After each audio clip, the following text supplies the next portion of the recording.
નમસ્કાર, હું રાજ. આપ જોઈ રહ્યા છો સ્પાર્ક ટુડે ન્યૂઝ. આમોદમાં 12 રબી ઉલ અવ્વલની પવિત્ર રાતે આસ્થા અને અકીદતનો માહોલ જોવા મળ્યો હતો. ઉત્તર પ્રદેશના કિછોછા શરીફથી પધારેલા હઝરત સૈયદ અબુબકર શિબલી મિયા અશરીફનું આમોદના યુવાનો દ્વારા બાઇક રેલી સાથે ભવ્ય સ્વાગત કરવામાં આવ્યું હતું. આમોદ દરબારના મુખ્ય ગેટ ખાતે મોટી સંખ્યામાં બાઇક સવાર યુવાનો એકત્ર થયા હતા. હઝરતના આગમન સમયે યુવાનોને નગરજનો દ્વારા ઉમળકાભેર સ્વાગત કરવામાં આવ્યું હતું.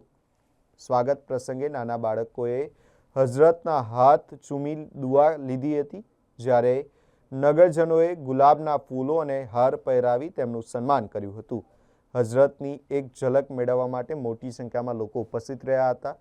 દર વર્ષની પરંપરા મુજબ આ વર્ષે પણ હઝરત સૈયદ અબુબકર શિબલી મિયા આમોદમાં ઈદે મિલાદની ઉજવણી અંતર્ગત યોજાનારા જુલુસમાં જોડાશે. આ દરમિયાન તેઓ નગરજનોનો પ્રેમ, ભાઈચારો, એકતા અને શાંતિનો સંદેશ આપશે.